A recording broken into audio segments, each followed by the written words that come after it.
and said, let's turn this into a lease agreement, because that's really what it should be. And let's take a look at that and let's modernize this agreement. So we got Patrick involved, and fortunately Eric Benny, he's on their board, and so he got involved. So the two attorneys, this is what we came up with. It's extremely similar to what it was. It's just, it's modern and it's in the right format now. So, but it's a 15-year agreement that's renewable to 5-year terms upon people agreeing. And like I said, the society played a major part in putting this together. So there wouldn't be opposition either way. Okay. Okay, great, thank you. Thanks. Any questions? I didn't see any reading through it, so. Okay, all right. On to the next, we have a public hearing, consideration of plans and specifications for 2018 parking lot improvements. Hi, Jesse Yeah. House, city engineer. Eric has some slides. Maybe. So the first one we're going to talk about is parking lots. Maybe we have slides. The first lot we'll talk about is at 6th and Washington. I'll just wait. Okay. Here's the project locations. The two lots we're talking about today are 6th and Washington up to the top left, and then Main and Valley, bottom right. Project scopes for both of these, Main and Valley is pictured at the bottom, and basically it will be expanded to the south where those buildings were recently demolished here. It'll add about 22 spaces to that lot, and I think primarily it'll be for PD parking. And it extends some storm drainage to the south of the lot just to handle that portion that we're extending it. The Washington and 6th lot is basically a resurfacing project. As we got into it, we noticed we did have a storm intake that was tied into our sanitary system. So you'll see here it's a fair amount over budget.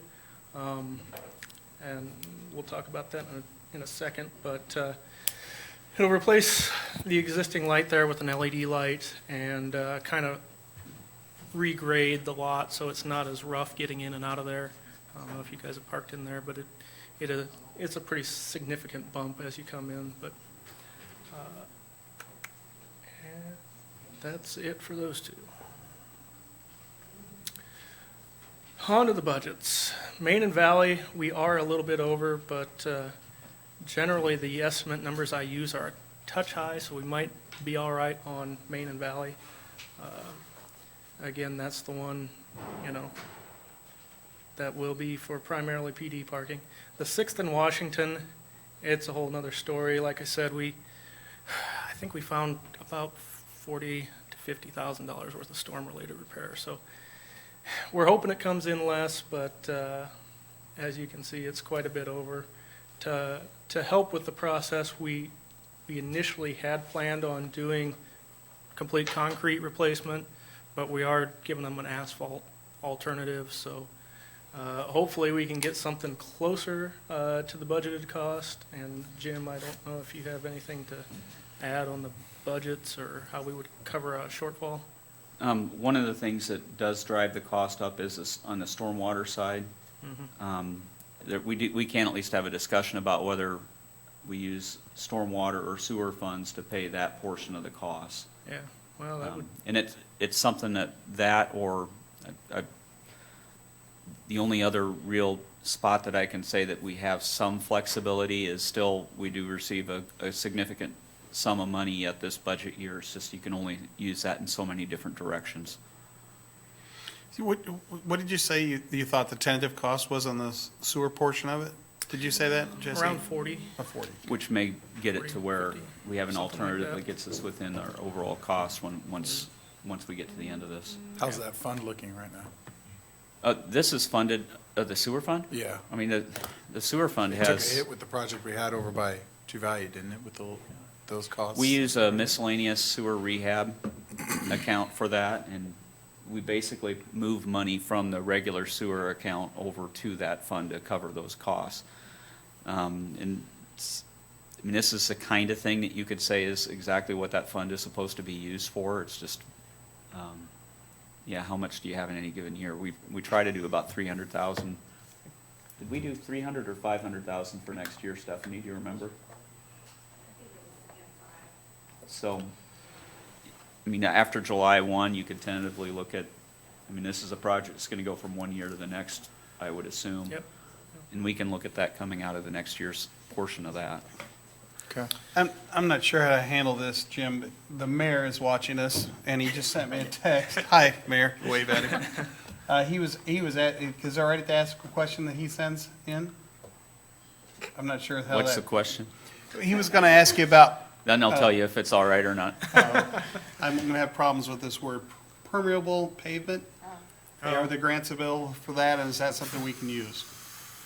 At There you this go, point, Shane. it would be hard to work into it. Okay. Permeable would cost a little bit more, but, you know, if we delayed it, maybe it would be something we could look at. I think that we may Long-term. have even looked at a permeable paving project on this at, About 40% increase. is, 40 isn't 40? yes. 40%. So, and the grants that we would have been able to go after to get wouldn't have really covered the cost of the increase. They'd have Okay. helped to pay for the cost, but they But not wouldn't have cover. covered the cost. Okay.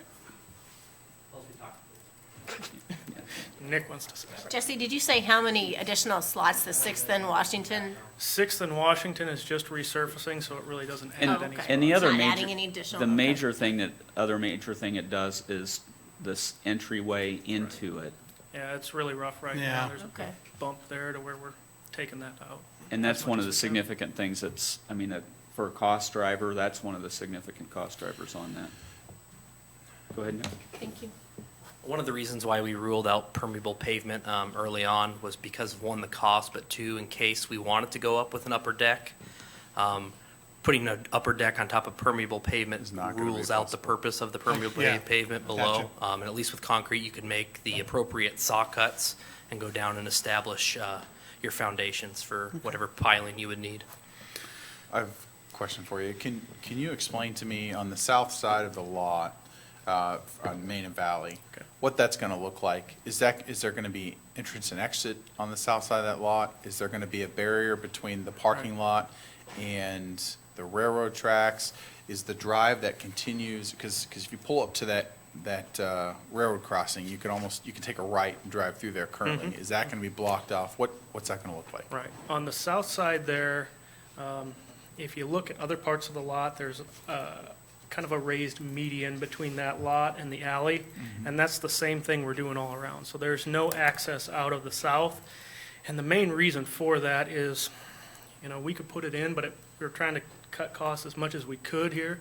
There's still building foundation in that area, and we would have to take some of that out. And then the adjacent street just to the south, I took a picture of it with my boot, and the concrete's displaced, you know, 3 to 6 inches in spots, so it's really rough, and tying into that line was Would gonna be be- difficult without extending, Okay. you know, another couple hundred square foot of pavement.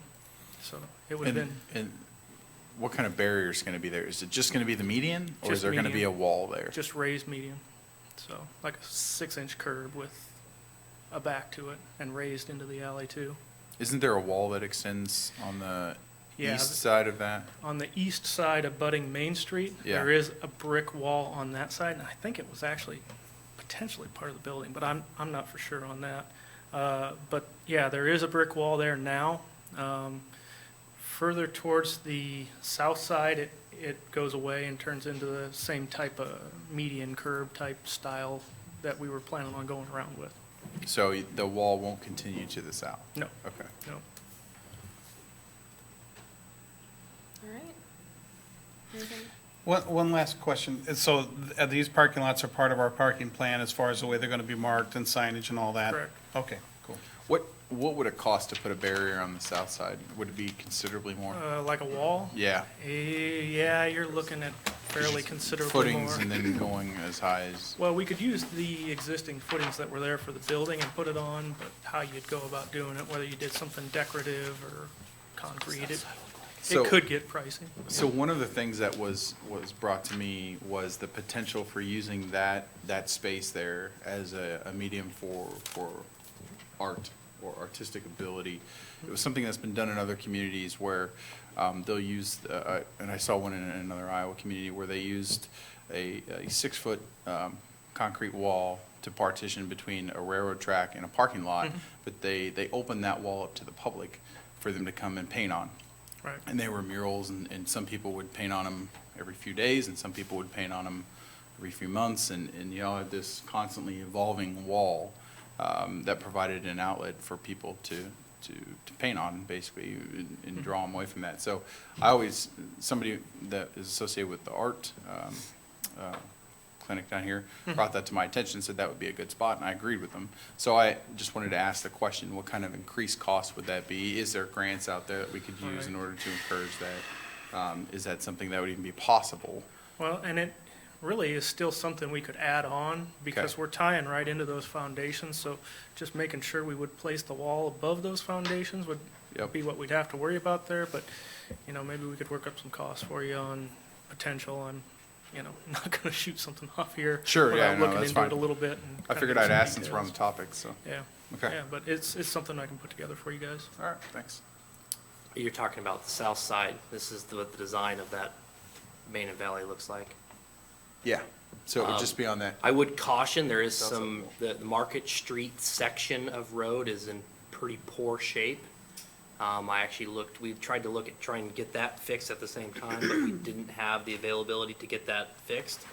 There is also the potential that future storm and sanitary work will be going on in that area, on the Market Street side. And we don't There's want an intake in the middle of the alleyway, correct? Right. It's, So that would have to be Basically. disconnected from the storm according to our current consent order. so we don't want to do work and then tear it out in 10 That's years to correct. redo it, so that doesn't make sense. and that's the main reason we stayed out of the alley. I like the way you're thinking, though, about the mural project. My concern is if we're already over budget, and maybe looking at Yeah, that's adding more why I probably wanted to see if it isn't, was probably isn't going to be a feasible, future but, possibility. but I have what seen that them in would other look like. cities, and they are nice. All right, anything else? Okay, next we have consideration of plans and specifications for the 2018 Mount Pleasant Street HMA overlay. All right. I think we have slides for this one too.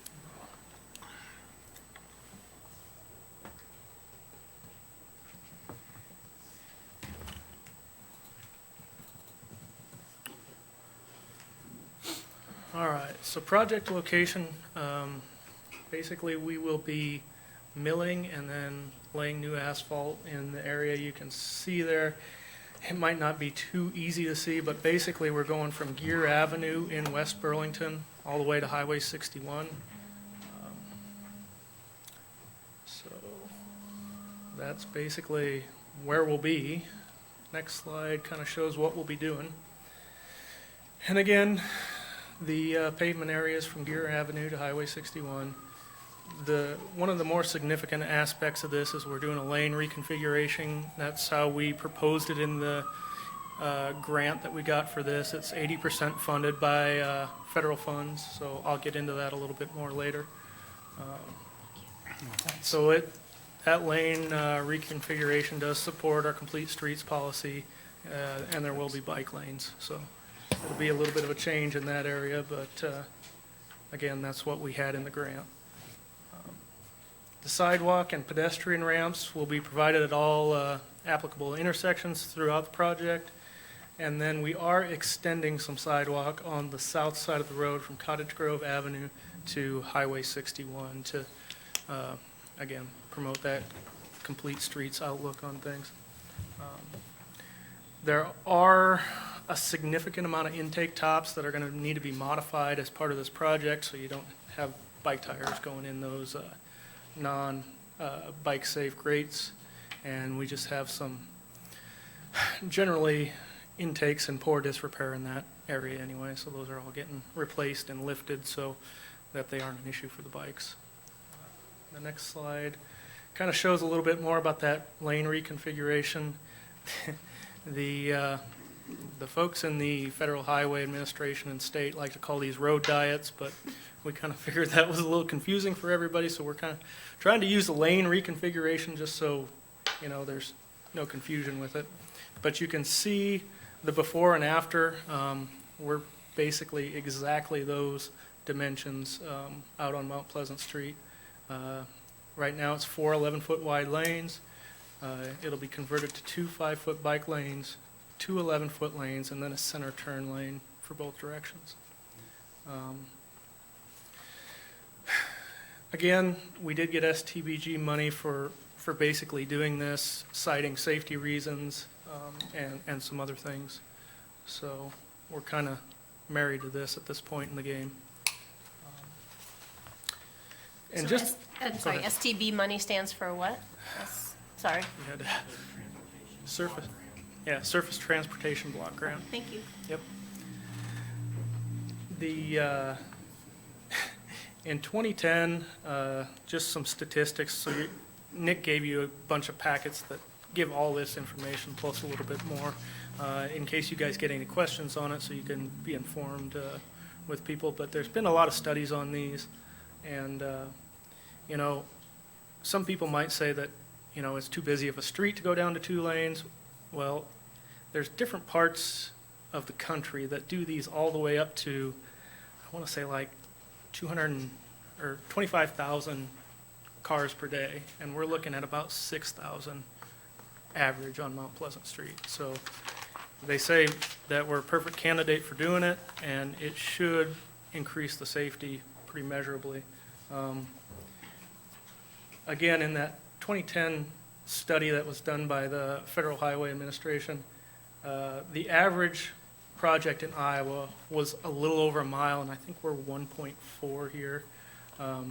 The average ADT was around 8,000. Again, we're closer to 6. And what they were looking at in safety improvements was crashes per mile went from just about 24 down to just about 12. So it halved the incident rate from a safety perspective. The other thing that I'm sure we'll hear a lot about is, you know, it's going to slow down traffic, this, that, and the other. Again, there's some pretty good literature in those handouts we gave you. The general trip times were very minimally affected. In a mile, they were talking under 30 seconds type of stuff. And the one thing it did do was curb the excessive speeders, which they found that the instances of speeding over 5 miles an hour were usually cut by almost 70%. So it's a good thing from a safety perspective. disappointed. It's just change. So Okay, go faster, John. any questions about the concept before we go into the budget or? No, I like it. No, I think it really encourages people to, you know, get out and, 1, be healthier, and 2, be able to travel to places safely. You know, I rode my bike for a while throughout town, and it can be very scary if there's no bike lane. Well, quite honestly, some of those sections of Mount Pleasant are crowded with 4 cars. I mean, I'm in favor of doing this. It would make a lot of sense. Okay. So the next slide does show our pedestrian bicycle plan, and we've talked about this on a couple occasions before. I just wanted to put the slide up. This is the proposed network when they did the study back in 2013. So it's, again, kind of a hard one to see. Sorry about that. But you can see the Mount Pleasant, they were proposing bike lanes or shared shoulders all the way out to Gear Avenue. So at some point, when we look at the rest of Mount Pleasant, we'll probably be looking to do this same type of approach. Project summary on this one is a little bit more rosy than the parking lot. The grant amount was 1.7 million. Our estimated costs for this are 1.275. The federally funded portion is just over $1 million, and then we did have a split with us and West Burlington on this. They have slightly more of the project area in their corporate limits, so their portion of the match on this is a little bit more than ours. We are kind of getting this in front of you guys a little bit early, but we're hoping to get it out of the way since the plans are done. We don't have the DOT letting until June 19th, which is a little bit later than we were hoping to be, but you know, we got to go through the DOT on this, and it's let in Ames, so we had to jump through a few hoops to get it out there. We will be awarding the contract on July 3rd, starting in July, and hopefully buttoning everything up by the end of the year. Can you go back to where does it start? Yeah, it's, Okay, so just on the other side of South Gear Avenue, we'll be configuring some lanes, making the southernmost lane a right turn only, and then merging everybody back into 2 lanes of traffic heading westbound. And then we'll have to do some merge in and out, over by 61 as well. very good. Any other, No questions? Here. All right, thanks. all right, thank you. Thank you. Thank you. All right, next we have the second reading of an ordinance rezoning the property locally known as 333 Curran Street from R2 Single Family Residential to C1 Limited Commercial Zoning District. No, Anything to add? no changes from the previous reading. Again, just rezoning based on the applicant or owner's request. Is planning to demolish the structure and market it as a commercial site. Okay. Anybody have any questions? Nope. Okay.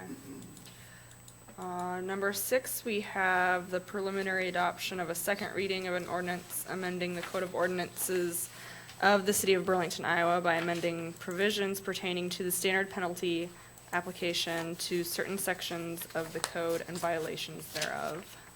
No change. No changes. Any other concerns or questions from you guys? On either of those ordinances, were you interested in waiving the second and going to the third reading?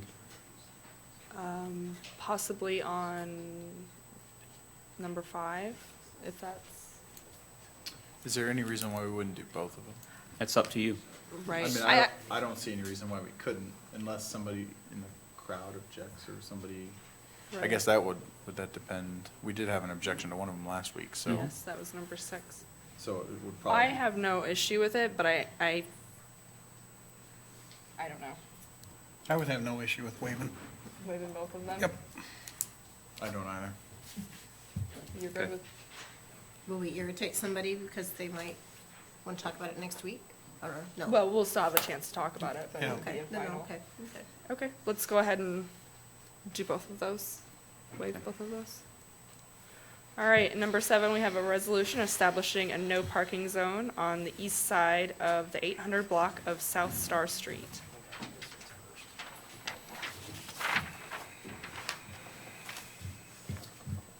Good evening. I have a resolution in front of you guys establishing a no parking zone. There was a request to extend a no parking zone on South Star. If you would zoom out a little bit maybe to try and give a perspective of what it really is. Course School is hidden behind that blue and green squares in there. Currently, there is a no parking zone during school hours from 7 a.m. to 5 p.m. in the red stretch between Williams and just immediately to the west of where Course School is. And then, so the extended area that staff is recommending would go from just further south to West Avenue. It's currently a 27-foot wide street. So that green section, thank you, Correct. Eric. That's the requested area. It's probably a little hard to see darkness-wise. That is the extension that staff is recommending. It's 27-foot wide road I find it. with 2 cars parked on either side. It restricts access pretty greatly. So Yeah, we sent out stars. letters over a week ago. So Do we have any objections to any of this? we haven't received any back, but we did let them know that the council meeting will be next week. This is on the regular agenda, so if they're opposed to it, to come and do that then. So, Okay. any questions? Sounds good. Now, I know that's a pretty narrow street in general, so And it's pretty heavy traffic during absolutely. isolated Yeah. timeframes. Yeah. Definitely. Any other questions, concerns? All good? Okay. Next, we have a resolution approving installation of two-way stop signs at the intersection of Dodge Street and South 14th Street. This is an updated exhibit from the packet. For some reason, I did not decide to go to the right intersection. It was South 14th, but it was Hedge. It still ended in DGE, but it had a couple letters in the middle that were wrong. So after taking a look at it, for stop sign installation, we go through a warranting process, which is average daily traffic load, traffic accidents within a 10-year time frame beforehand, and then sight distance. This only triggered one of the warrants, and that was sight distance. Sight distance is greatly reduced because of trees that are immediately adjacent to the intersection. There were 2 accidents within the last 10 years. That isn't enough to trip the warrant process, but because of the greatly reduced sight distance, it's my recommendation to install 2 stop signs to stop north and southbound traffic on South 14th. So the trees that are there, then Nick, they don't impede where the stop signs are gonna be, they just impede the line of sight. Correct. Long range. Yep, Okay. We can't give those trees a haircut? they're past the haircut stage. Well, That's what the mayor just there asked. are things that you probably could do to cut the haircut's not a technical term, is it? I know. There's also a porch that kind of Okay. distorts visibility as well. All right. Sounds good, thank you. Number 9, we have a resolution of the City of Burlington, Iowa, approving the application of Frank Millard and Company for the purpose of receiving benefits under the State of Iowa's Targeted Jobs Withholding Tax Credit Program and initiating agreements relative to the program. That is quite a mouthful, isn't it? It is. Hi, my name is Jeremy Hess. Good evening, Council. I'm with the Greater Burlington Partnership, just here to seek this resolution of support for Frank Millard Companies. They're seeking to expand their existing manufacturing facility at 107 Valley, so their building that they have almost filled up the entire block. They would put a small expansion, about 6,000 square feet on that building. So the project itself is $2.2 million. The application that they have filled out proposes a projected 50 new jobs, so 50 positions, all of those to exceed $30 an hour. So these are skilled, really great paying jobs. It's an exciting project, just the makeup of what they're doing. So it's not a huge building expansion. It's more of an in-house 12 to 1,400 square foot virtual laboratory. They have signed an exclusive agreement with a gentleman, the inventor of what's called a cavitation unit, which is way more science than I took in school. And so essentially it's in nature, that process happens at the bottom of a huge waterfall where the turbulence and those kinds of things enable the water to clean itself. But that all happens in a very small confined space in a unit that would sit right in front of you, right here. The different applications for it are really kind of mind-blowing. It's very exciting stuff. Essentially, they're able to take whatever dirty input from one end that comes from, whether it's an industrial, a food-grade processor or something like that, to nasty lake water, just about anything that has contaminants in the water goes through this this cavitation unit, and it comes out clean on the other end. And so it's an amazing thing. The applications for it are almost endless. Could change the way we do things in our business, just where we would be able to put manufacturing facilities and so forth, that we don't have to drag $12, $15, $30 million worth of infrastructure to clean the water. So it's really a neat project. And at this point, the targeted jobs withholding tax credits, it's with the Iowa Economic Development Authority, and so there's no financial match necessarily needed from the city, so they're not coming and asking for any funds. Just part of that application has a letter of support from the council and the mayor. I'm happy to answer any questions as long as they don't delve into the science too much. I have one. Where, you said there's going to be a small addition to the existing building. Where's that going to go? That will go on the southeast corner of, there's currently a little bit of space for parking. Southeast corner? Nope, Southwest corner. southwest corner. Yeah, my Okay. bad. Okay. So where I the was like- receiving dock is right now? Yes. Okay. Yep. And then where's the clean water going to go? I'm assuming dirty water is going to be trucked in. Yeah, so the virtual lab is so that they can test these products for other people. The folks currently they're having to move all that stuff to Canada and go through customs and all that stuff. So they bring that in here. It's in basically 5-gallon buckets. They come in with their dirty water. They run it in the lab. People can either attend physically or through the virtual lab. They run it through the process, and then they go through and do their analysis and testing, and then they take their water back with them when they leave. In this scenario here, this lab that they're building. So some of this is in a lab. The other part that they're doing inside the facility is they're going to actually manufacture these units here in their facility. And then those will be installed in off-site facilities to Yes, clean the water? correct. Okay. All right. Could we use one of those in place of our sewer plant? Right? That's it. They could tell you some of the things that they, like what we're doing out at Geode State Park where they're draining the lake. They've got a lake in Florida where they have basically taken a lake that's about 4 times the size of Geode and sucked that thing through that machine, churned up the water, and spit out clean water in it in about 6 months. So, yeah, the applications are pretty mind-blowing as far as the ability to reuse the water. But So, the state of Iowa. would talk like to the boys heard at that Frank about- Miller, Jim. They'll probably We'll hook have you to up. see about that. There is an impact on us. It's one that we do on a lot of other projects as well. That's, I assume, involves the quarterly payroll. So our staff Yes. has to work with their HR people and To verify. to verify all information and make sure the submittals go to the state correctly, and the payments for that flow through us from the state back to them.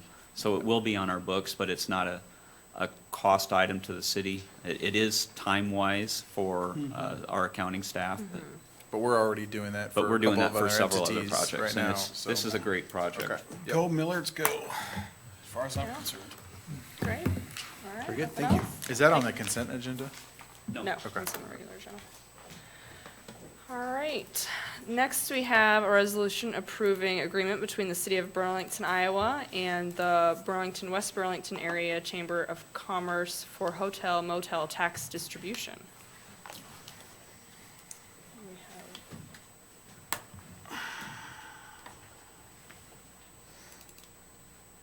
We have- Hello, Chelsea LaRue, Executive Director, Greater Burlington Convention and Visitors Bureau.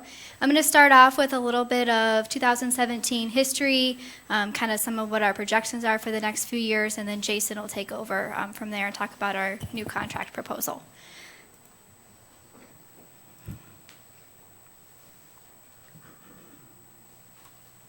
There we go. So as I'm sure you are aware, we did a massive remodel at the Port of Burlington Welcome Center in 2017. We took an old 1980s feel and vibe.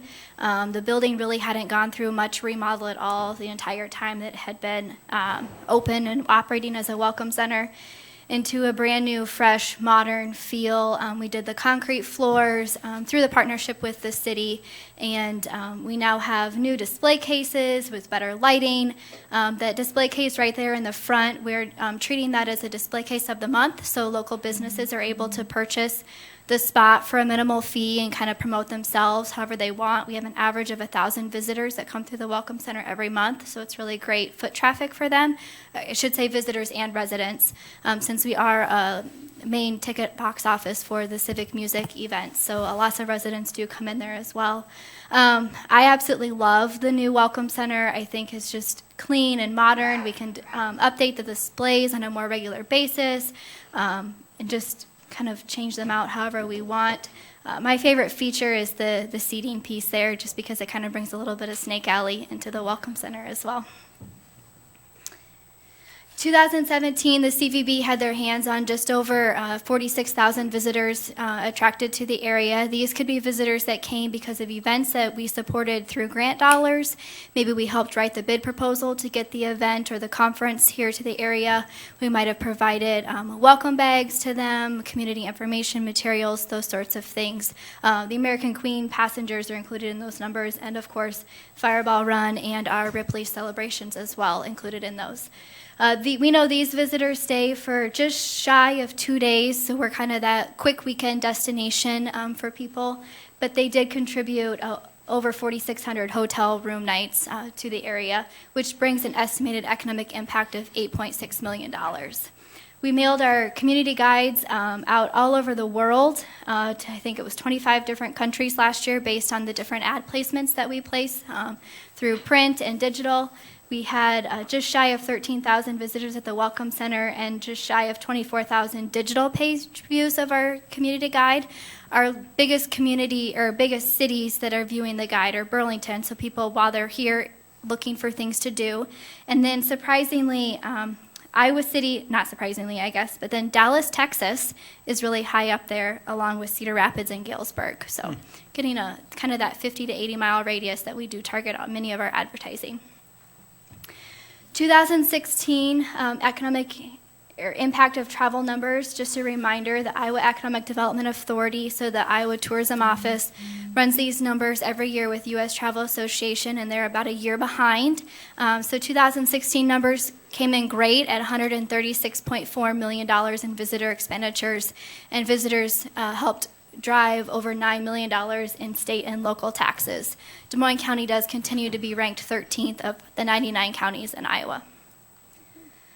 But then when you look at fiscal year 17 hotel motel tax collections, you will see that those numbers are starting to come back down and soften after our recent major construction projects in the area that kind of unnaturally inflated all of those expenditures and hotel stays, occupancy, all of that in the area. So we are starting to see that soften come down. Fiscal year 17 was an 11.5% decrease over fiscal year 16.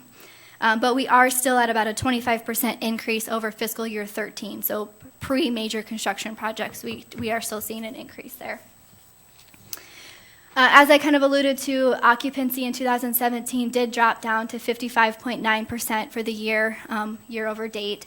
And after many conversations with partners in the area, we're noticing that a lot of the Recplex numbers are down as well, and we're kind of attributing that to the construction projects because hotel rooms were so hard to find during that time. The teams just kind of replaced us on their schedules. They are creatures of habit. So when they couldn't find a room for 1 year, they found a new tournament and haven't come back yet. So we have been working with our local partners. How can we brainstorm to bring new events to the area or help bolster the new tournaments, reach back out to these teams that used to come here? One of the things that we have done is create an invitational only tournament for a softball event. We're working with a local event organizer that's researched top-notch Iowa, Illinois, and Missouri teams to get some of that top quality play back here, to get some competition back for the teams. They are getting to play a free tournament at the Recplex in return for a requirement of them staying at least one night in one of our area hotels. So far, we have 15 teams that are registered in a month that registration's been open. St. Louis, Galesburg, Kansas City area, St. Charles area, Chicago, Bloomington, Normal. So they definitely are coming from a distance to experience our area. We want to not only just give them a tournament, but an experience while they're here in the community so that they think of us again moving forward. So that kind of alludes to our 2018 strategy moving forward.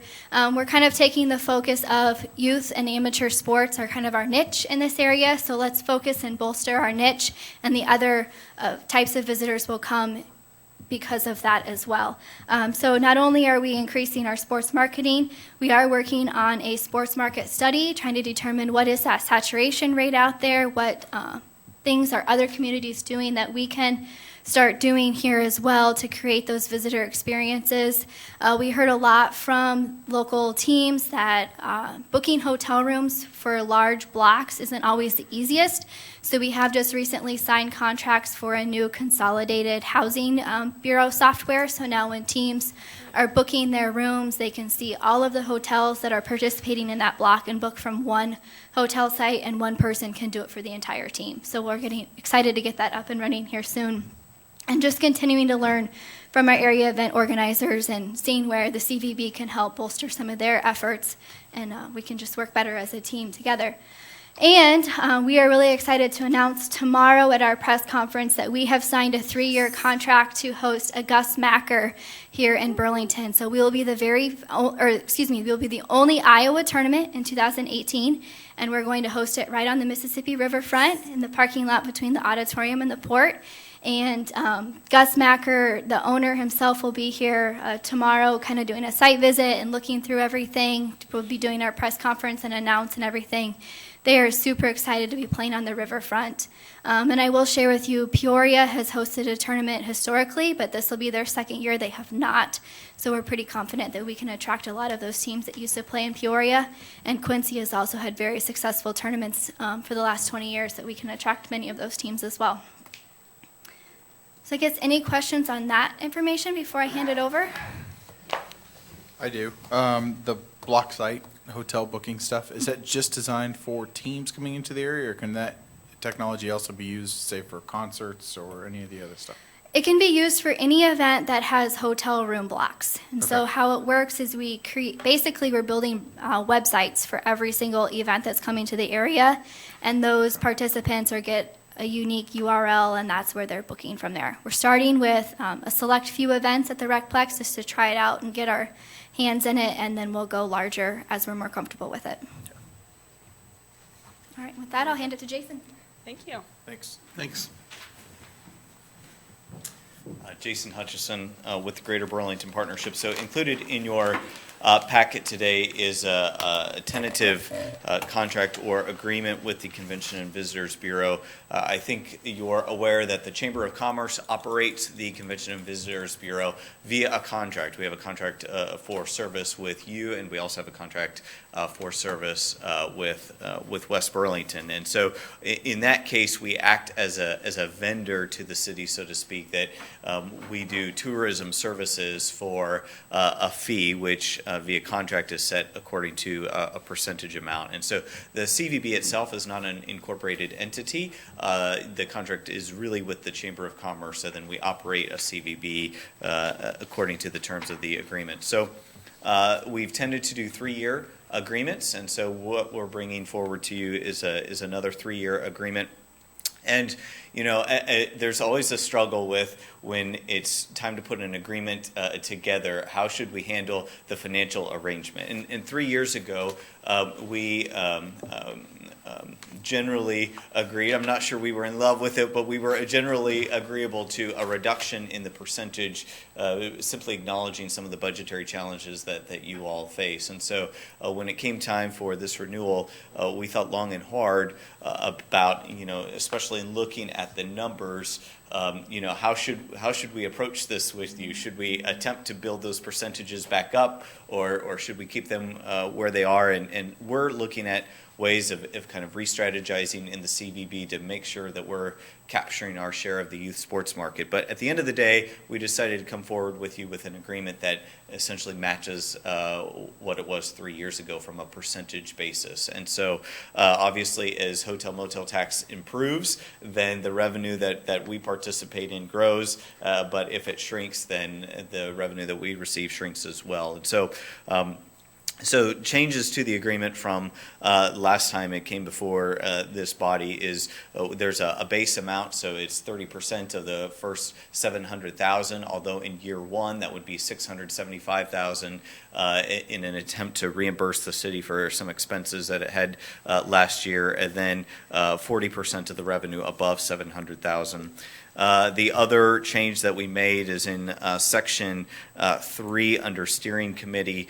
We just clarified that West Burlington has a seat on the steering committee as well. That was not in the former, it wasn't specific in the former agreement, and I want to thank our city manager for pointing that out. And then under the term, what happens if in the future we cannot reach an agreement? What happens if we don't come to terms? Because we operate because you have faith in that, and should that ever change at some point in time, there may not be an agreement between the two entities. And so what should happen to money that exists as part of the CVB? So over time, we have diversified the revenue sources that the CVB receives. We are the custodian of destination fee dollars that the hotels are participating in. We were a Ticketmaster outlet down at the Welcome Center while VenueWorks was operating the auditorium. There are some fees that are charged when tour groups come in and we provide tour guides. And so there's revenue from the city is not our only revenue source, but it is the largest single source. And so what happens if we no longer have a contract with the city? Under term in number 8, what we would suggest is that if we could not come to a terms that the cash that still exists in the bank upon the expiration of the term would go to an endowed fund with the Community Foundation of Des Moines County, so that principal gets set aside and protected for quality of life initiatives, in a sense, into perpetuity for the community. And so that's a new element, and that's what my recommendation would be. Hopefully, we never have to use that clause, but in case we do. So that's the presentation of the contract. And the mayor is watching, and so I am supposed to remind everyone how awesome our mayor is and how good looking he is. So. It's funny, he just said the same thing about you. Actually, what the mayor said verbatim is that, as for the record, you can state it, I'm very satisfied with the agreement and to continue work as written in the work packet. I do want to say that they've been very good and they have done a phenomenal job of working with us. So that's the mayor. And it's a little bit jumbled because I think he must be taking some back pain pills. And if you disagreed with it, just blame it on his pain meds, so. But I would echo those statements. I'm very satisfied with the benefit that we get out of our arrangement with CVB and the chamber. Has there ever been a city where it went south and they had to disband? Sure, Really? sure. Yep, Ooh. that does happen, and it's happened in communities in Iowa, and generally. When that occurs is, cities are in a difficult budget predicament, and they see that as an easy way to make a budget meet for that isolated year. But in almost all cases when that happens, even though there's good intention, maybe for the city to take tourism services in-house or marketing in-house, that is, as we've observed, at least in Iowa, that doesn't tend to go very well, and so we think that the arrangement has worked. Oh, yeah. Well here. Can you think of a city, can you name a city where they've tried this and it? I believe that this occurred in Fort Madison a number of years ago, and also in Muscatine. So those are two close cities where that has occurred historically. I don't know what they're doing today, but I know that's happened in the past. And Mount Pleasant did some of that as well, not to the same degree as the other two. I would echo the same thing. I think the services that your entity provides are invaluable, and more than happy to continue this. In fact, I'd like to see the relationship between the city and the partnership become more stronger, strengthened from where it is today. So I think there's some ground to be made up, but I'm happy with it. Don't be nervous. I just was wondering if someone had done, because I don't envision it working very well. That's why I was picking your brain, but not that I was contemplating doing it, Jason. I understand. Okay. All right, great. Okay. Anything Thank else? you. Thank you. Thank you. Did you have anything on it, Jim? No? No? All right, sounds good. Next, we have the proposed consent agenda. Number 1 is a resolution approving renewal of taxi cab vehicle for hire license for Dennis Charles Maines, doing business as Yellow Cab Transportation. All good? All right, anything from you guys? No Good? questions. All right, number 2, we have a resolution to establish a new fee schedule for special events. This was a change based on our current special event fees. I guess has been somewhat confusing for some of the applicants as well as staff. There's quite a few different categories and add-ons for application fee, park reservation fee, large event fee, rental fee, delivery fee, and this is an attempt to incorporate a lot of that into the base fee, especially with barricades and whether it's a park or a event not in the city park, just clarifying that. So when you factor in all the different add-ons, the fees will not go up significantly. It'll be pretty similar.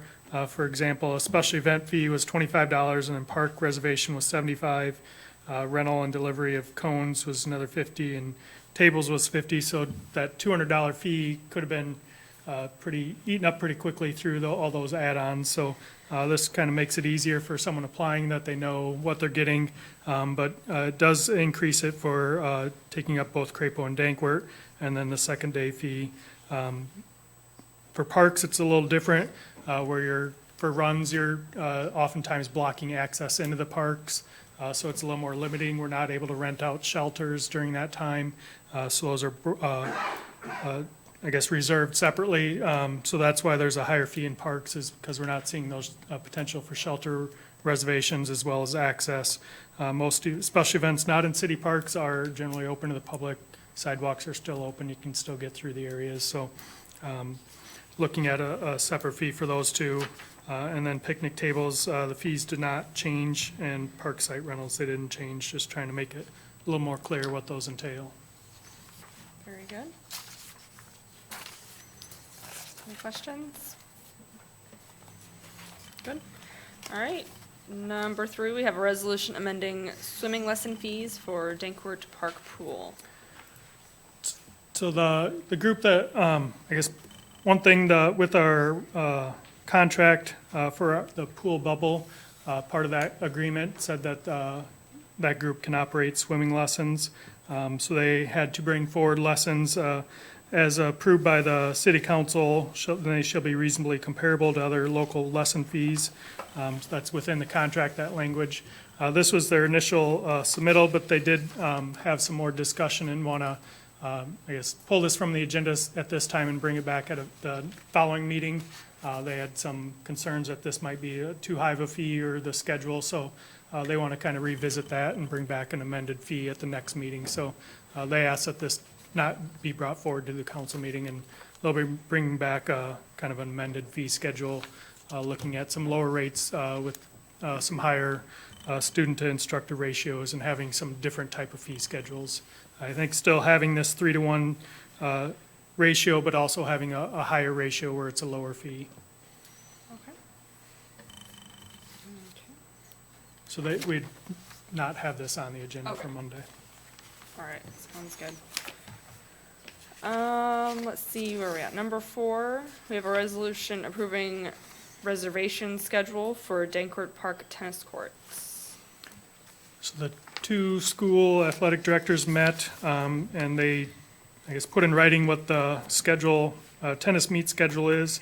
And I guess the request would be to have these times be reserved specifically for them. The courts would not be open to the public during this time. As you can see, majority of these are during April, and it basically takes up 3 to 4 to 5 days a week through meets all of April through this. Most of them are at 4. There are 2 Saturday meets. Those are invitationals, where both Burlington and Notre Dame play at those meets, but they're hosted by Burlington. But this would allow for these courts, since they are just public open courts, to be reserved during this time for their use. The school's looking to do voluntary rotation on the other days? They have come to an agreement on a voluntary rotation as well. I believe started today with Burlington practicing 4 to 5:15, Notre Dame 5:15 to 7, and then every other week they have that change where the opposite school goes first. From March through May And I think it ends on May 18th, but depending on postseason, if they qualify for state or district tournaments, how long that goes. That's kind of the optimal if everything goes well and they qualify through state. So with that and with the meet schedule, I think it's, I don't know if it's like 15 days where each school has to practice late versus not late. Roughly 15 to 20. Oh, well, I'm glad that they can work that out. Have we given any thought to a fee schedule for both schools' priority usage of the courts then, or no? I think that was kind of for the discussion item. Okay, talk a little bit discussion more item on for that. later. Okay, thanks. We don't have one at this time. We've Okay. contemplated that, but All right, thank you. All right. Anything else? Good. Okay. Number 5, I have a resolution authorizing the city of Burlington to hold the Great River Bridge Race. this is a request or requirement from the Iowa DOT. We've held this race for over 20 years and work with the DOT on an annual basis for closure of that lane of traffic. But this was the first year they asked that we give ourselves permission to actually do this. So, so this resolution is basically their template of what they want included, stating that the city authorizes the city to hold the bridge race. Does it exclude you, Jim? I don't There is think a they asked for provision. that. We might make an amendment to the exclude Jim? agreement. Yeah. That way others can Or a 10-minute participate. delayed start or something. That would be Illinois that doesn't want me over there. Oh my gosh. Okay, sounds good. Looking forward to it. Number 6, we have some set date for public hearings. We have a consideration of sale of a portion of North 7th Street right-of-way located west of the property locally known as 625 Valley Street, City of Burlington, Iowa, with conditions on April 2nd. Do we have anything now for that? No? No, we don't typically We don't go do a review unless Right. you wanted to. I didn't know if anybody had any questions yet. Okay, next we have a consideration of an ordinance vacating and selling a portion of South 14th Street right-of-way located adjacent to the property at 1408 Harrison Avenue, Burlington, Iowa, for April 2nd. And C is a consideration of plans and specifications for the 2018 Tama Building permeable alley. That is on April 2nd. And then we also have a consideration of transit grant application on April 16th. And we had started the process of setting the date on this before, and we had a timing issue for making sure we had adequate public notice. I remembered the process, but I forgot the process. You only do it once a year, but you have to have it noticed for 30 days, which is way different than anything else that we do. Right. And so it has to go on the DOT website, and you have to let private people be aware of it. And so that's the confusion in the date that I had set up before. I knew that I had to have it done by a deadline, but I didn't know what that deadline was, so that's the change. All You right, got a lot on your plate. sounds good. Next, we have a couple discussion items. Presentation by GRMC Wellmark Grant/Bike Racks. Hi, Hello. my name is Dr. Dave Carlson. I'm with the Family Practice Office. And as long as we're poking fun at the mayor, I would say that I need an excused absence for not being in the office. So I'm sorry, Mr. Mayor, that's why I'm just here to see you rather than you to see me. So anyway, Thank you. Jake, Tanami Harjo, I got it close, didn't I? And I'm here to talk to you about a project that is underway, and we're not here to ask for your money, so that's a good thing. We like you already.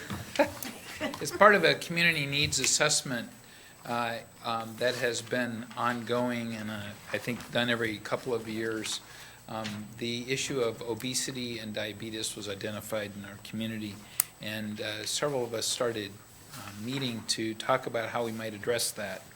And we affectionately adopted the name Citizens for Active Transportation, or CFAT. We thought it was kind of funny, but the name stuck. So anyway, That the group that has been working on this includes members of Bike Burlington, Jake, who's our community coordinator from the health system, Krista Pogamiller from Des Moines County Public Health, Eric's been part of it, and Zach James from regional planning. We started out, we were tasked with how could we get people moving better and increase our fitness level in the community. And biking and walking was the primary goal. And we looked at we started by looking at the bike and pedestrian plan. I don't know if you've looked at it recently, but it's from about 2013. And the thing that we were most impressed with is the majority of the items that were discussed then were quite expensive. And we don't have any money. We didn't have any money. And so we started to look at what could we do that was a relatively low-cost item that might serve as kind of a tipping point for getting people more active.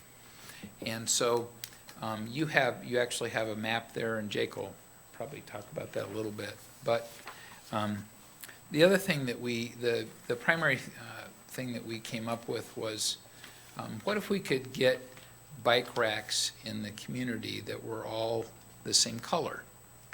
So uniformly colored, neutral, not purple, not dark green, but actually what we call active green, which is, let me see, I've got a picture of it here. And I think, do you have this one? Yes. Okay, so the bike racks that we're looking at are actually on the top there. That's the black thing that looks a little like a cross. But the color is the green down below. And so we applied for a grant, and Jake's going to talk about that in just a minute, but and we're successful in getting the grant. But the idea is to put some bike racks around the community, both in public areas as well as offer them to businesses at a low cost. SCC has offered to help with painting through their auto painting program to help paint some of the bike racks. Anybody basically that wants to have their bike rack painted, we're going to paint them all the same color. And so the idea is when people go to the grocery store or they go someplace and they see a bike rack, then they'll hopefully be motivated to say, you know, I might ride my bike next time.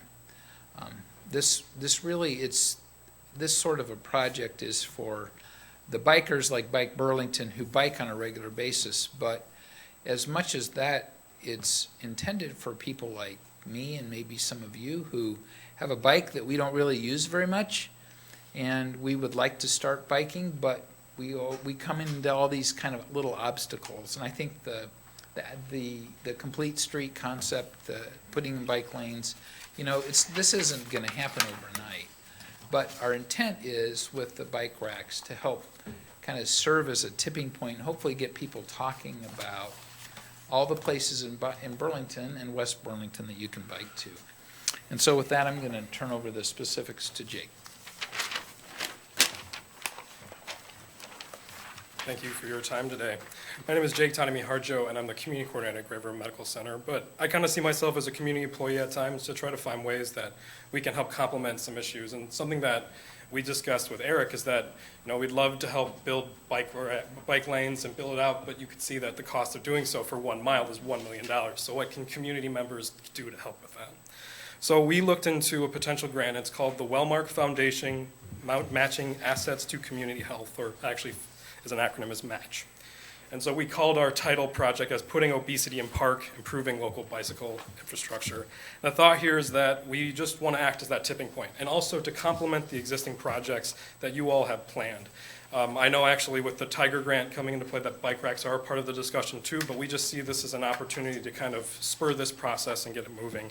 And from our perspective, What you can kind of see is I kind of put together a pretty basic idea of what our project looks like. We're breaking it into 3 phases and really highlighting some really opportunities that we use some data to support this. Our first phase is to install these bike racks in the downtown Burlington area. And if you look on the back side of your page, you can see a proposed map of these locations, and there's about 40 of them that we've decided upon. And so we'll prioritize those first at the city's discretion as well. We understand that there are other projects that need to get finalized first, but we'll hopefully install those sometime this year.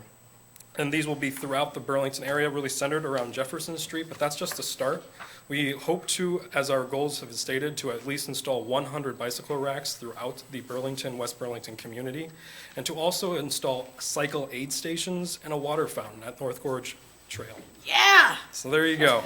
There's So, never any drinking fountains that work. And I'm so- very passionate about this project. well, thank you. I think that's a great opportunity to just highlight some of the great work that North Gorge has done in improving their area. And so we see this again complementing existing projects. And so, again, for phase 1 is to install these active green bicycle racks, really focusing in the downtown area and potentially community parks. In phase 2, we'll highlight some installation of cycle rescue stations. We've proposed 4 locations, including one at the Port of Burlington, another at the Recplex, one at the Big Hollow Flint River Trail area, and then another in the North Gorge hiking and bike trail area. So again, getting the resources to those who need it and bringing it to it, all under the same color initiative, this active green color.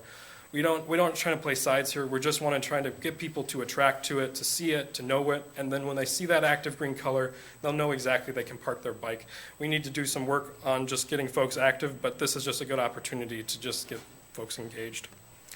This project also includes repainting, which Dr. Carlson brought up, and I think it's really important because we want to connect with these other existing projects.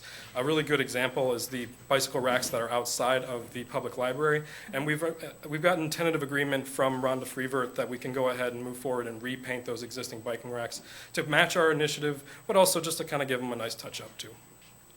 We also have the same agreement in place with SCC, so we're really hopeful about how that can be done to really spread this initiative, not just here in Burlington and not just in West Burlington, but really just start this conversation started for Southeast Iowa. So really our 2 main objectives for this project is to really just to install these bicycle racks, these aid stations, and the water fountain, and to really start this process of awareness and availability of these resources. Something that I want to just highlight too is something that Dr. Carlson brought up is just really act as a catalyst to support the existing projects that we have and to really get folks engaged with their health and getting out into the communities. So thank you for letting us chat about this, and if you have any questions, we'd love to have them or opportunities that we'd like to suggest or move forward with. Have you had any discussions with the schools too, as far as the colors? It's funny you bring that up. I have had some discussions with the Burlington School District, and they'd like them to be purple. We are really steadfast in our color choice. I've had very short discussions with West Burlington School District, and they're on board, or I should say one principal is. And so we'll move forward with who wants to work with us. We are going to be really particular about this because we think it's the right thing to do with the connections.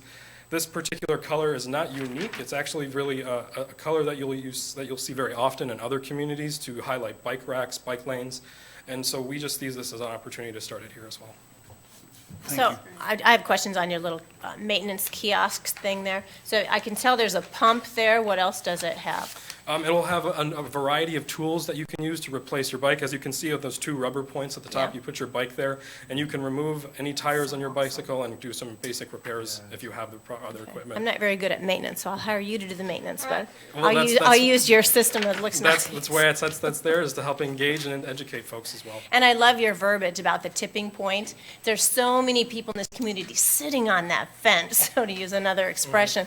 And if we make the healthy route the easy route, they're going to take advantage of it. So I am super psyched about this project. Well, thank you.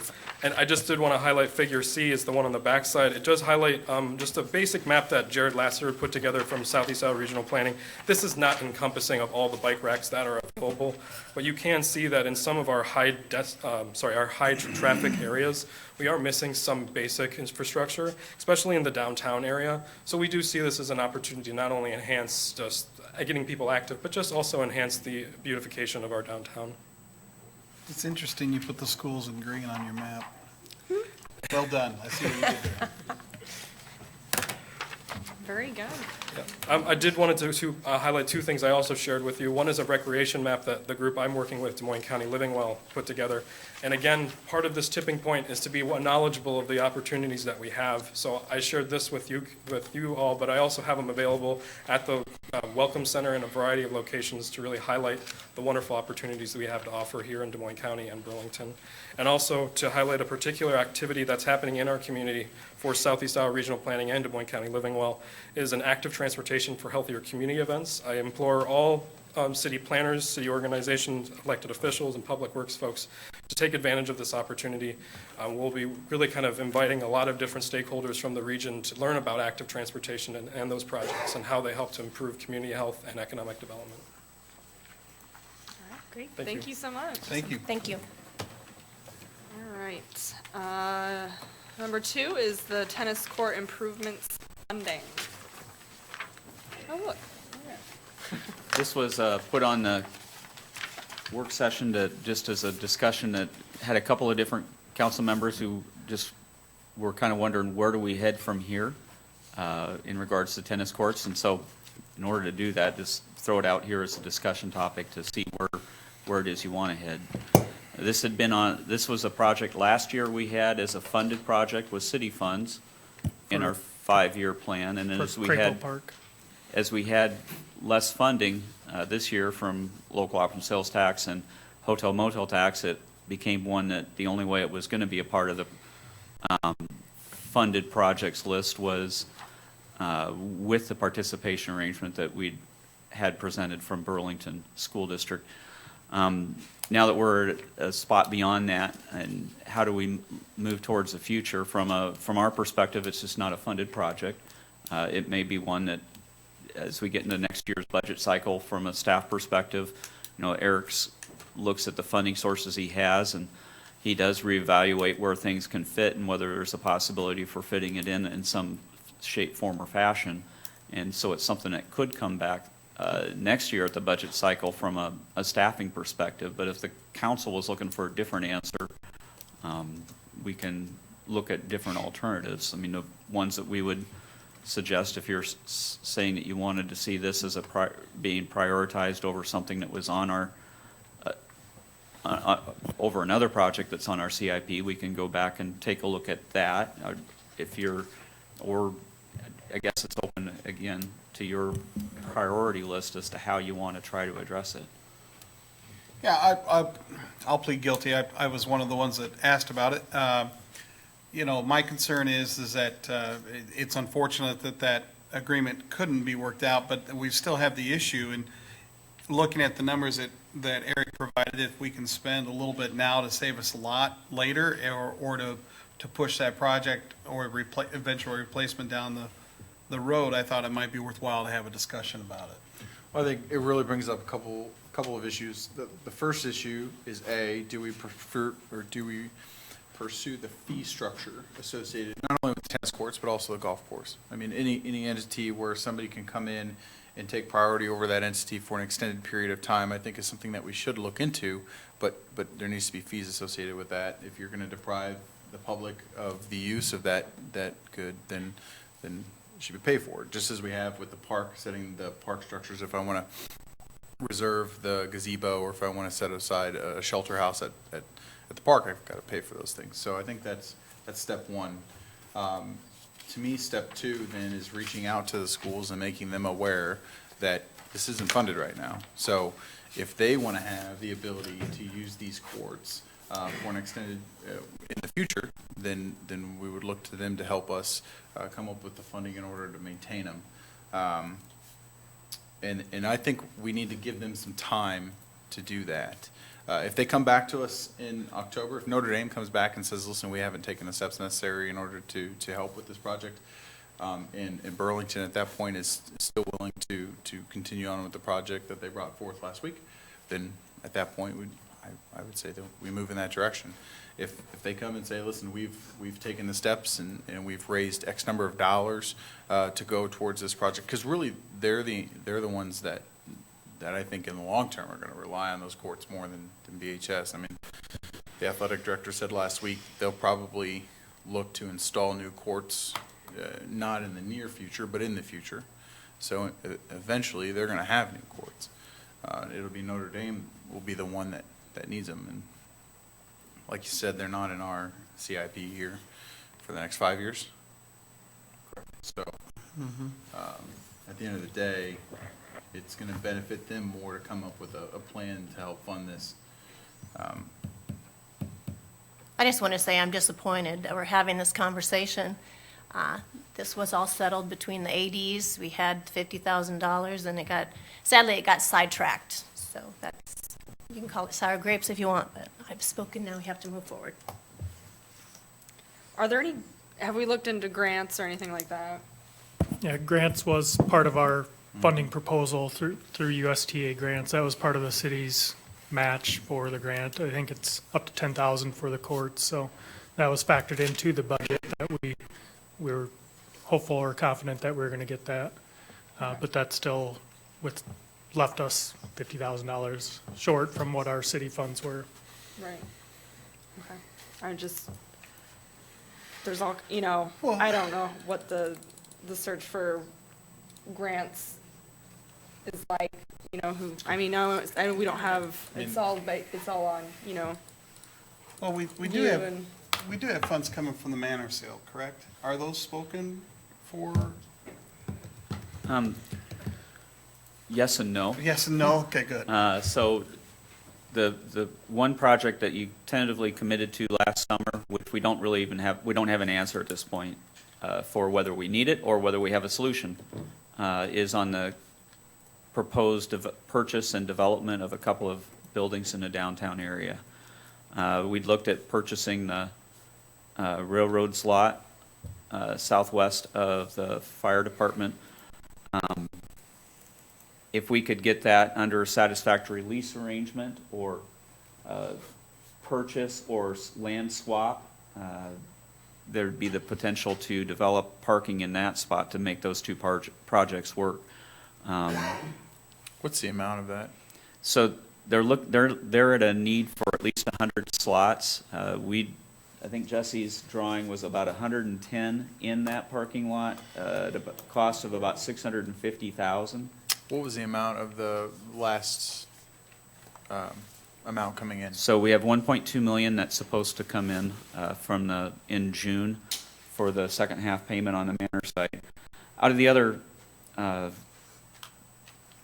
550,000, if you set aside the 650 to meet that, and I'd say probably maybe a tad bit higher than that based on every other project that Jesse's been designing lately. Oh, shoot, look at the other city employees enjoy that one. Oh, man. Jesse, would you like to come say something? That's all right. Oh. I'm tired of walking up. Back up that bus. Sorry. Oh, no, I'm not. oh gosh. I think Nick needs a break. Nick needs air. To clarify, I am probably part of the reason for his miscalculations on some of it. I'll take some of that. He said 98%. The $650,000 for the parking lot in Fifth and Valley included 140 spots with lighting and storm sewer and paving. So I would, to be safe, I would say you probably better plan on $700,000 just to cover engineering. I mean, And that it doesn't- was done a year ago, and you're maybe looking at the following year, so maybe a 2-year cycle between, so that you do need to have a little bit of Plus flex in that. purchase price of the property if you're not able to have that land Yep. swap go through. On top of the 700. On top of the, Potentially. yes. And, some of that is, then you have to talk about a satisfactory lease arrangement on those spots, because you're wanting Yeah. to be able to cover the cost on it. And we had told them there'd be, we have a price structure in place for 24-hour spots now. We'd be looking at a premium on top of that. I'm not sure what that amount would be, but we let them know that for us to do something like that, it would involve that type of a premium to make us whole at the end of the day. So that's one piece. I think the biggest significant other thing that needs to be thought through is helping us to transition through a potential loss of backfill, and then help us to transition through whatever our staffing response is as grants run out. Because when we presented some different models for how you could make that happen, several of those relied on that funding to help make that occur. I would like to maintain as much as we can out of that. If we could maintain the whole thing, I'd like to. If we don't have that funding, I don't know how we do that transition if we're trying to be any way responsible towards employees. I think we just, step one is come up with a fee structure, and then step two is communicate with the schools to let them know what our expectation is over the next few months, and see if they're able to come back in October and come up with something, or even sooner. And if they can't, then I think we'll have to address it at that point. I don't know if I'd be in the favor of taking any of those funds and putting it towards the. And I think that, Eric, I know you've looked a little bit at what some other communities do for fees, but that's something that we'd want to put a little bit more time into. No, trying to come up with. I mean, we're not just going to shoot it off. Well, yeah, and this would probably be unfair to ask you, Eric, but do we have a fee structure for the teams that use the Flint Hills, the golf teams? No, that's something we're developing as well. Okay. Yeah. I just think protect us going forward, we need to have those plans in place, right? And I'd agree, and that money should, in my mind, be used to help maintain those over a longer period of time, but that's not gonna help us today. Right. Which is why I think we need to communicate with the schools. Okay. I'd rather see us take a majority of that money and put it towards like the additional Recplex project, just because I see us getting a better rate of return on that type of project than we do the parking lots down here, assuming, I mean, we have no idea if they're gonna go through at this point, but we've spoken to provide that to them, so Yeah, we should hold up our end of Now, the deal. I guess a couple of things with that. I know Eric's going to be meeting with them this week. They're wanting to close by the end of this month. Now, I imagine that there may still be some concerns on their part on what happens at a state level with the state historic tax credit, and I haven't been following that, Bill. I haven't seen any updates on it. So it wasn't in this last week's update, so I don't know exactly where that stands or potential for losing that. And it's one that, I don't know, it'd probably be good, Eric, if you could at least get some questions asked of them as to where they see that fitting within their plans. But they are still moving forward. Okay. It's too bad we couldn't build a walkway over the railroad tracks, because there's 50-some parking stops or spots that are never used on Fifth Street when you go on the other side, the south side of the tracks. So, but trains happen. Anyway. Wonderful. Anything else on the, I don't know. We don't have another pot of funds to Yeah. go to. I brought it up. I'm happy with those answers, but I think we do have some stuff that we need to work on going forward. The fee structure would definitely be number one for both the tennis courts or any facility like that, the golf courts, or the golf course, and, got courts on the mind now. But, I just think we ought to, the reason I wanted to bring it up is I at least wanted to talk about it and see where we're at, so. Matt's got a good idea. Maybe we can work with the school systems and work out something, because this is going to be an issue for a few years for them. Even if BHS decides they're going to build new courts, it's going to be 5-6 years. It's not going to get any Yeah. better, so eventually No. the courts are going to be unusable for even them. Right, and then, exactly. So, we'll be in worse shape than we are today. so maybe we can get them both to partner up and help us, and the three of us will get it done, or the three groups. I'm confident that if we continue to do what we're doing in this community with a lot of the things available to us from a grants program, grant structures, or going out and able to leverage money, that there's the potential there in the near future to come up with something that can help us on that end. But we don't know what that is yet, so. Yeah, I know if there was some sort of tennis group out there. There is the U.S. Tennis Association is actually probably one of the grants that I think Eric's talking about. And what was the size No, of their grant? I was thinking from like a community group going after those grants, because there are, I mean, whether it's going after a big corporation, Nike, I mean, there's, every organization has to give away so much money a year, so it's just a matter of finding the right one that can donate, or not donate, but do the grant. But I don't know if there's any local organization that focuses, you know, like a tennis club, I that don't kind know. of thing. I know someone that's an alum of Notre Dame said they have those track or something that they don't use. They suggested maybe they could build their own courts. But that probably Yeah. wouldn't be profitable for. Yeah, I definitely they probably think wouldn't wanna that go we that need route, but- work with the schools some more, hopefully, and get that on track. I don't know if that gives you enough direction, or if that was vague enough for you to, It's big enough. vague enough. What do you need, Jim? What do you need from us? He needs a Fee structure. decision. There you go. Fee structure.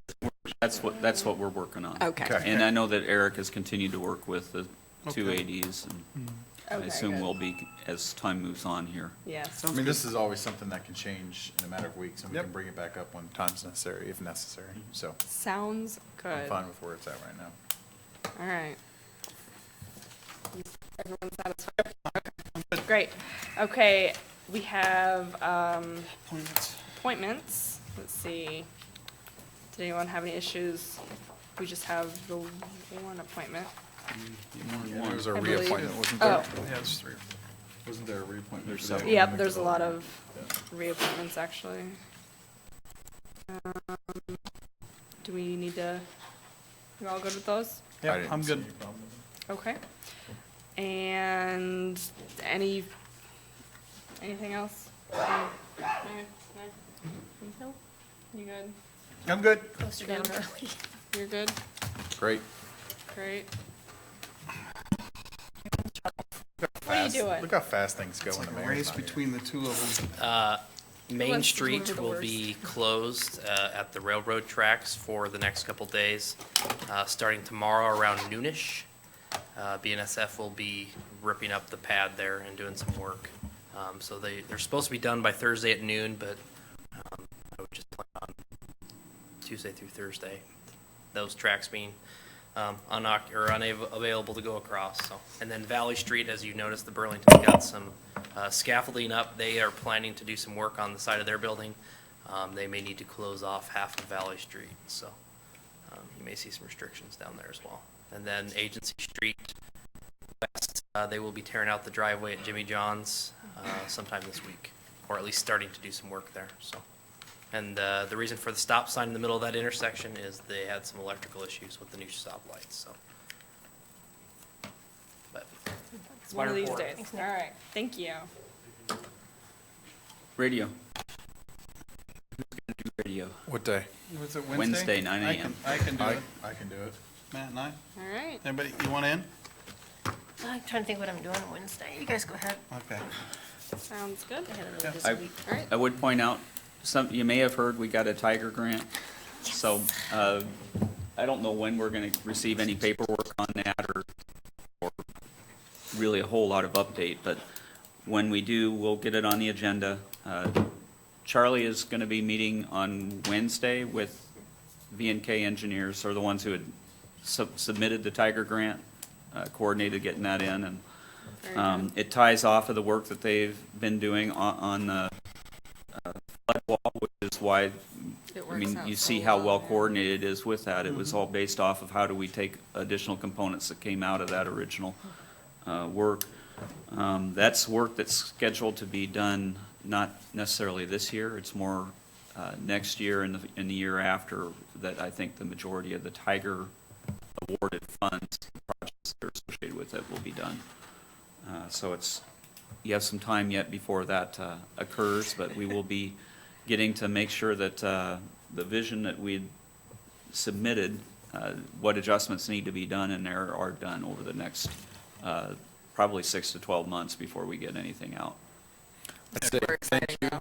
And congratulations. Yeah, thank Yes. you. Because- Congratulations to staff and previous council. I That's was fantastic. in on the steering committee for that, and knowing the number of projects down there that are going to be able to be completed as a result of that is, that riverfront's going to be a complete transformation. We from do what have, it is today, and we so. will have a little bit of flexibility in how some of that funding is spent, but it has to be right in that area. So, I think that's important to specify. I think some consumers don't understand that. They think that we just have this big pot of money, and can't we help them pay for their sidewalk and their garage siding? And no, it has to be specified that it's, so I think there is some unclarity with that. yeah. So, and I don't have anything, oh, both Nick and I will be going up to a conference in Iowa City Wednesday through Friday. So the two of us will be out of the office, both available, at least I'll be available by phone and email. Yeah. So we can be reached, I guess that puts Stephanie in charge. I was gonna say, who's gonna manage So. the city? That's it, though. So, Okay, I got a couple things. All right, I got a couple things. I just noticed that there's finally going to be a ribbon cutting ceremony at Ashley. And then, of course, Brown Shoes is having their ribbon cutting on March 15th. And then, of course, everyone be safe this weekend. St. Patrick's Day happens to fall on a Saturday, so be safe yourself and watch out for everyone else, because sometimes it's not you have to worry about. And then, of course, there's tons of stuff happening everywhere, all downtown. You got to get online and check it out. Make sure you get around down there and be safe. Thanks for watching, Mayor. Yeah. Thanks. Have a good one. That's it. Done.